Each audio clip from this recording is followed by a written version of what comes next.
Video में हम class 9 की प्रश्नावली 1.3 के क्वेश्चन नंबर 9 को सॉल्व करेंगे। ये आपका इस प्रश्नावली का लास्ट क्वेश्चन होगा। तो चलिए देखते हैं। यहाँ पर कहा गया है कि बताइए निम्नलिखित संख्याओं में कौन कौन सी संख्याएं परिमेय और कौन कौन सी अपरिमेय संख्याएं हैं। तो इस क्वेश्चन को सॉल्व करने से पहले आपको ये जानना होगा कि परिमेय संख्याएं कौन सी संख्याएं होंगी, मतलब कौन सी संख्याएं जो है वो परिमेय हो सकती हैं और कौन सी संख्या अपरिमेय हो सकती है।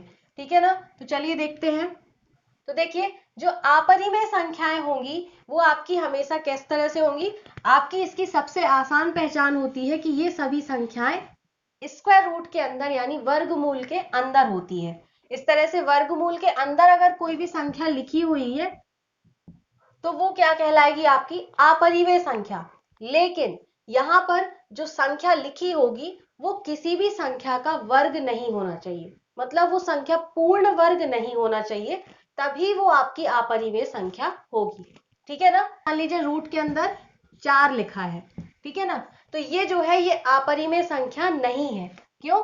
क्योंकि ये क्या होगी, अंदर जो 4 लिखा है वो 2 का वर्ग होता है। ठीक है ना। आप जानते हैं 2 का वर्ग क्या होता है, 4। तो जब हम इसको वर्गमूल से बाहर निकालेंगे तो इस तरह से 2 गुणे 2 लिखेंगे तो ये 2 जोड़ा से बाहर निकल आएगा तो ये 2 आ गया। तो ये कैसी संख्या बन जाएगी, आपकी 2 परिमेय संख्या बन जाएगी। तो आपको ये ध्यान देना है कि अंडर रूट के अंदर जरूर हो लेकिन वो संख्या पूर्ण वर्ग ना हो। अगर अंडर रूट के अंदर है, पहली बात तो जो परिमेय संख्या होंगी वो स्क्वायर रूट में होती नहीं है, और अगर वो स्क्वायर रूट में है भी, अंडर रूट में है भी, तो उसके अंदर की जो संख्या है वो पूर्ण वर्ग होगी। ठीक है ना। इसमें आपकी पूर्ण वर्ग नहीं होती है, लेकिन इसमें जो होगी वो पूर्ण वर्ग होगी। जैसे आपका ये 225 जो उदाहरण क्वेश्चन नंबर दूसरा दिया गया है, ये आपका परिमेय संख्या होगा। क्यों? क्योंकि जो 225 है वो आपके 15 का वर्गमूल होता, 15 का वर्ग है। ठीक है ना। तो इसको हम क्या लिख सकते हैं, 15 गुणे 15। तो ये यहाँ से जोड़ा से बाहर निकलेगा और ये 15 आ जाएगा। तो 15 क्या है, एक परिमेय संख्या है, क्योंकि 15 को हम क्या लिख सकते हैं, 15/1। तो परिमेय संख्या p/q के रूप में लिखी जाती है। तो इस तरह से ये वाली संख्या जो होगी वो आपकी अपरिमेय होगी, क्योंकि ये रूट के अंदर तो लिखी है और साथ में इसके अंदर जो संख्या है वो क्या है आपकी, वो पूर्ण वर्ग नहीं है।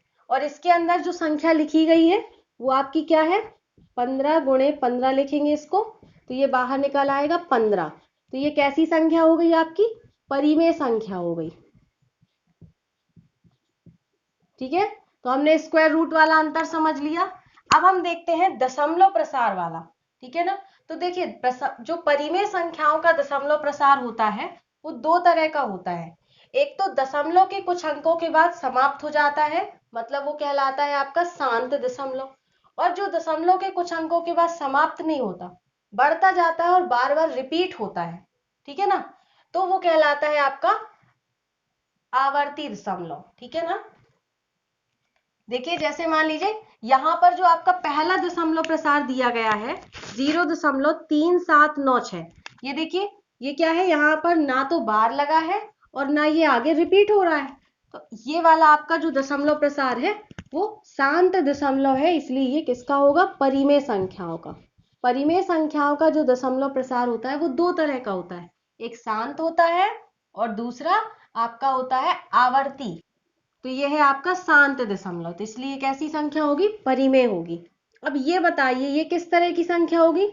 अभी तो आपको देखकर यहाँ पर क्या लग रहा है, यहाँ पर 478 478 ये आप कह रहे हैं शांत दशमलव है, क्योंकि यहाँ पर आगे नहीं बढ़ रहा।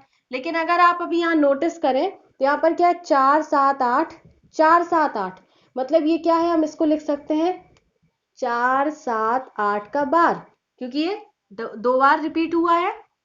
ठीक है ना। तो ये जो रिपीट वाला दशमलव प्रसार होता है ये भी आपका परिमेय संख्याओं का ही होता है। यदि दशमलव प्रसार शांत है तो भी परिमेय संख्या है, और यदि रिपीट हो रहा है तो भी वो परिमेय संख्या है। ठीक है ना। अब ये वाला जो दशमलव प्रसार है, यहाँ पर देखिए 1 है, फिर 0 है, फिर 1 के बाद क्या आ गए, 2 0 आ गए, फिर 1 के बाद 3 0 आ गए, मतलब यहाँ पर ये जो प्रसार है ना तो समाप्त हो रहा, तो ये शांत भी नहीं है, और ये साथ में क्या है, रिपीट भी नहीं हो रहा, तो ये आपका आवर्ती दशमलव भी नहीं है। तो ये इस तरह का जो दशमलव प्रसार होता है उसको बोलते हैं अनवसानी अनावर्ती। और साथ में ये जो प्रसार होगा वो आपका होगा अपरिमेय संख्या का। ठीक है, तो उम्मीद है कि ये क्वेश्चन आपको अच्छे से समझ में आ गया होगा। आप समझ जाएंगे अब कि कौन सी संख्याएं परिमेय संख्याएं होंगी और कौन सी संख्याएं अपरिमेय संख्याएं होंगी। अगर आपको इस क्वेश्चन के अलावा इस प्रश्नावली के किसी भी क्वेश्चन में कोई भी डाउट है तो आप उसे कमेंट सेक्शन में पूछ सकते हैं। मैं पूरी कोशिश करूंगी कि आपके सारे डाउट्स को मैं क्लियर कर सकूं। अगर आप इस प्रश्नावली के और भी क्वेश्चंस को देखना चाहते हैं तो आप इसकी प्लेलिस्ट में जाकर देख सकते हैं। प्लेलिस्ट की डिस्क्रिप्शन में आपको लिंक डली हुई है, आप वहां से जाकर देख सकते हैं। तो अब हम नेक्स्ट वीडियो में इसके आगे की प्रश्नावली के क्वेश्चंस को सॉल्व करेंगे। तो मिलते हैं नेक्स्ट वीडियो में। Thanks for watching this video.